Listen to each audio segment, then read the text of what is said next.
about sheep? I did. I thought you would. I thought you would. I don't know. If you were a Kiwi, that would be great, wouldn't it, as well? Kiwis and Welsh and sheep. The problem is that, it's like we don't get wellies here. That's a very good point. You don't get wellies. You have to stick their feet in the wellies so they can't run away. But you take them to the edge of a cliff. Do you know why? Because they push back more. I do. Oh, the old ones are the best. Okay. Has everyone been to the bathroom? Has everyone got a drink? Is everyone ready for the second half of the show? No. Who said no?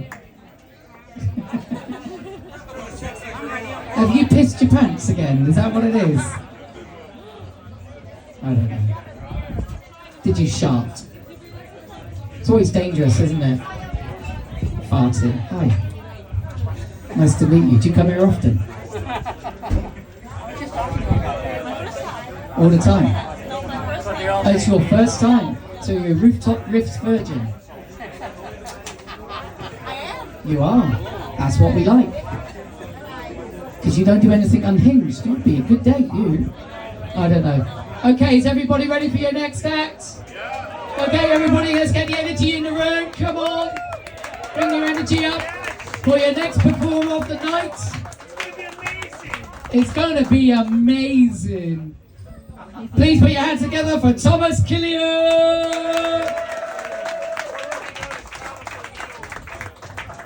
Thank you, Larry. Give it to your host, guys. Come on, let's cheer for him. All right, we have a good turnout tonight. This ain't bad. All right, so my name is Tom Killian. It's nice to meet you. I see a lot of new faces here, so I'm going to introduce myself. So I've been performing comedy for about 7 years. Yep, and I'm a pretty big name here. People from all around the world have paid $5s of dollars to see me perform. But you're going to notice throughout my set that my face is not going to move very much. And the reason for that is because I was born with a condition called facial paralysis. The nerves in my face and my forehead were paralyzed since birth. I don't know if that's a joke or ableist. You know what? I'm handy-capable. I'll take it. No, but think of it kind of like resting bitch face. In my case, it's more like resting Jeffrey Dahmer face. But you gotta ask Adam about that. It has advantages though. Because I can't move my face, I'm never gonna get wrinkles. So I'm not gonna age like an avocado, like the rest of the white people here. Oh, that guy knows. No, but there's other advantages too, right? Like if I go to a fancier place, they ask very different questions than here. Here you might just ask, Tom, why are you so serious? But if I go to a fancier place, they usually say, Tom, who did your Botox? It looks great. I'm like, Jesus? Like, how do I get free Botox from Jesus? I'm like, dude, sorry, you can't. Like, ICE deported him. Like, they thought it was Jesus, No, there's other things too. I don't have to pretend to like anything. I was a teacher for 9 years, and I got shown some very stupid pictures. And like a little kid would come up to me and go, Teacher Tom, do you like my rainbow? And I'm like, yeah, it's pretty good. I like the contrast. Like, you don't look happy, can you tell? No. That sounds like a you problem, sweetheart. No, but if you guys are offended by anything I say tonight, that's also useful, because you come up to me after the show, you're like, Tom, I thought your jokes were offensive. I'm gonna fuck up your face. Too late, bitch. Gotta be good too. But the weirdest compliment I've ever gotten is someone say, well, hey Tom, maybe you can't smile, but I bet you got a great poker face. Maybe I do. Maybe I don't. But what I do know is I don't think you should go up to disabled people and tell them their superpower. Like, I don't go up to guys in wheelchairs and sign them up for a basketball league. I don't go to Noir Dining in the Dark and recruit the deaf people for my charades team. And I don't go to old folks' homes looking for stroke victims to play poker with. Can't read my stroke face. He's drooling on somebody. Who here, I always do a check here. Who here is, we're gonna go through the rank, who's single tonight? 1, 2. Who is currently dating or in a relationship? Who is married? And who's divorced? That guy figured it out. No, so I am currently married, and I met my girlfriend at the time on a dating app called Badoo. Yep, it's a very famous dating app here. If you're a single white guy, I recommend it. It's like Tinder without the hookups, you know, if that's what you actually want.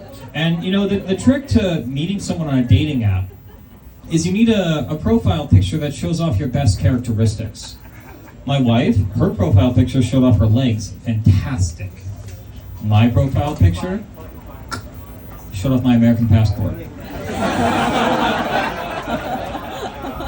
Ooh, I got the hits. Mind you, this was 5 years ago. Now they're scared, but you know.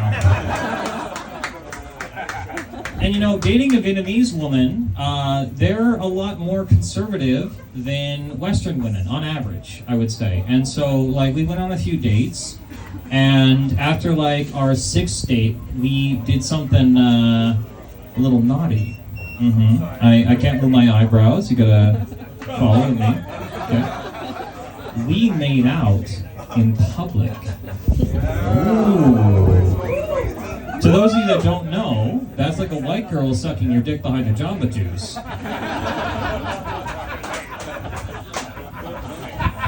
And she's like, Tom, we can't do this. They're gonna think I'm a prostitute. Like, sweetie, every white guy here knows you don't kiss the hookers. Like, that's for their husbands. That guy knows. No, we went on a lot of dates, and you know, there's a language barrier when you're dating someone from a foreign country that doesn't speak your language. Like, English is her second language, Vietnamese is my second language, and there are instances that could be described as faux pas. So, who here remembers when Will Smith smacked the shit out of Chris Rock at the Oscars? Raise your hand if you saw that. Okay, who's under a rock? All right. Oh, that person. So we were at a bar. This is like maybe our 4th date, and we're talking about our favorite Will Smith movies. And I was saying how I really like Pursuit of Happiness. I thought that was a really good film. Yeah. Another person said they liked the I Am Legend with the alternate ending. I'm like, yeah, that's pretty good. And my wife just blurts out, I don't like black men.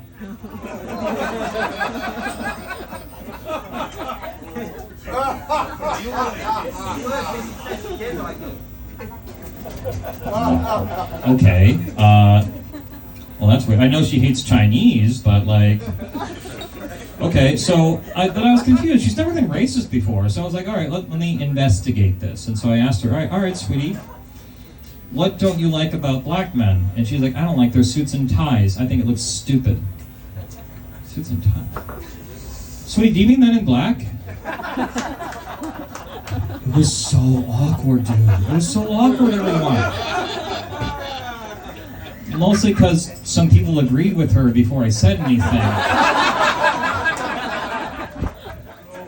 But hey, I'm no better. Like, Vietnamese is my second language. I can order soup, and I can say I speak a little Vietnamese. Tôi nói tiếng Việt một chút. Like, I'm very good at that. But you know, the tones are tricky. I'm not a singer. I'm not good at raising and lowering my voice. And who here speaks Vietnamese? I need someone who speaks Vietnamese. Okay, yes. Please help me out. Okay, how do you say the word can, as in a can of soda? Long. And how do you say cunt? You want to tell? You do what I'm gonna do it for you. Long. Long.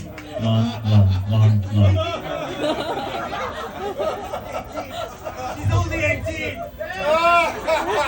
that's not me. Do you guys have any idea how many cunts of Coke I've ordered?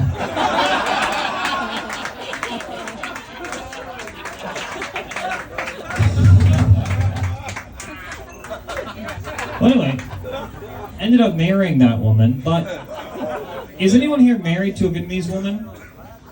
One. Okay, well, you're divorced, so you were. Okay, one. Okay, so if you don't know, getting married to a Vietnamese woman who's a little more traditional has a ritual to it. You have to contact a fortune teller to figure out what the lucky days are to get married. That's what you have to do.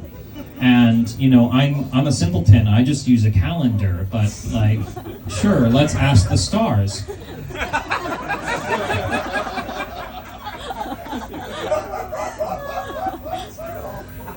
So, my mother-in-law found this discount fortune teller. Some Russian guy from Moontown. Hell yeah!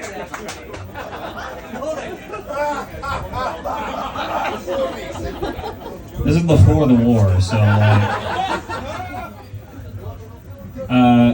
so we asked him, we're like, hey, what's a good day to get married? And he said, you know, oh, June 19th. June 19th is a great day to get married, 2021. Who was here in 2021?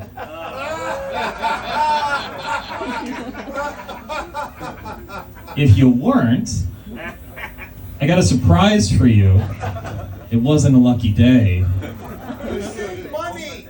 So, Paid up front. June 19th starts to roll around, and I'm like, giving him a call. Yeah, hey Boris. Oh yeah, how Boris fortune telling? How can I help you? Yeah, Boris. So you said June 19th was a lucky day. He's like, yeah, very lucky day. U.S. holiday now. You do not see? Like, yeah, I saw, but you know, COVID broke out in May, and the government kind of shut down all of Ho Chi Minh, and the military came out and kind of quarantined us. He's like, no. Today's a very lucky day. I saw Black Cat cross street today. How the fuck is that lucky? Oh, they got hit by car. That doesn't make it lucky. He's like, no, very lucky day. I saw a leprechaun with pot of gold yesterday. Very lucky. Really, a leprechaun. Okay, maybe it was midgets robbing jewelry store, but no. It's still very lucky. Well, Boris, I'm surrounded by military barricades and my wife is trapped in Hokmon, so clearly not a lucky day. Is that a good question, Boris? I come over to your house, I take lead pipe, I fuck up your face. Too late, bitch. So clearly we didn't get married on that day. So we had to pick a new wedding day after everything settled down, right? So I decided that we were going to get married on Christmas Day for two reasons. The first one, Jesus took my smile, so I'm taking his birthday. Only fair. Second reason is I'm never going to forget my anniversary.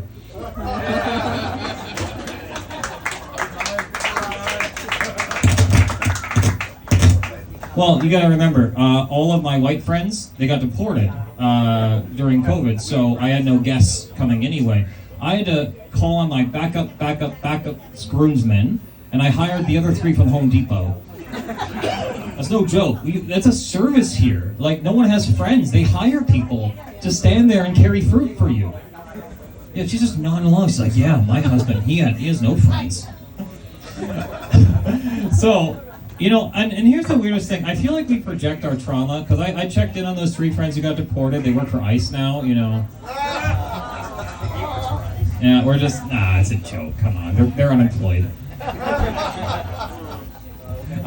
So, we have the wedding on Christmas Day, and I have my backup screwsmen, and three people, like, I don't know, they're in the wedding photo. So, we have the morning ceremony, and if you don't know, Vietnamese ceremonies happen in stages of three. First, you have the morning ceremony at the bride's parents' house. then you're supposed to go to the groom's house, and she's supposed to enter the threshold, and then you actually have the reception where everyone comes together and has the party, right? Well, I don't have any friends or family, so we just did the morning ceremony. And I had my groomsmen recording the wedding, and you know, it went off without a hitch, everything was nice, I had a happy time. But I checked the footage about 6 months later, and there was some weird shit in that audio recording. So I'm watching it, and he's like recording, and he's talking to my family who's like watching the live stream. And he looks down at the camera, looks up at me, looks down at the camera, and looks up at me. You know how I know this? Because the camera looks at the table and then looks back up at me. So he's like doing this. And he says out loud to the camera, "Can Tom really not smile? How can he be a stand-up comedian if he can't smile?" And the comments were no better. Like it was so patronizing. Like, "Oh, he's smiling on the inside. He's smiling with his eyes. I can tell." And you know, whether that's true or not is irrelevant. Who the fuck brings up someone's disability at their goddamn wedding? What if I was in a wheelchair? What would the comment have been? It's really gonna sit for the whole ceremony? How could he be a stand-up comic if he's sitting? Oh, your mom says you're standing up on the inside. It's okay. All right, you guys have been great. Thank you so much. Keep it going, Tom Killian! I cannot believe that you said the word kite. Oh your mother would be so ashamed of you. She will be. It's a good word though. It's a good word. Talking of cunts, we're going to bring up your next comedian for tonight. So please put your hands together for Taldo! Hello. Hey, I am the diversity pick of tonight. Yeah, the Tom Cruise from Lazada. Nice. With a lot of vouchers. Yeah, because of tariff, we have to make Hollywood our own. My name is Tao, and I'm actually half Vietnamese, half Australian. But I'm very Vietnamese. You know, I've been in Vietnam all of my life. Recently, I've just learned that which part of my body is Vietnamese and which part of my body is Australian. So, so I just learned that my frontal half is Vietnamese and my back half is Australian. In a way, yeah. But here's the thing, right? When I walk out in the street and I walk past a shop, the people in the shop will look at my back and call me, "Hey sir, hello sir." And when I turn around, they'll be like, "Oh, he's not gonna buy anything." He knows the right price of stuff. He's not gonna tip. Yeah, I've been in Vietnam all my life, so if you scream out all these things to me, I wouldn't get it. You know, like Aussie, Aussie, Aussie. Oi! M-O-N-Y, yeah. You know, you guys should have seen me as a kid. I look very Vietnamese now, but you guys should have seen me as a kid. I look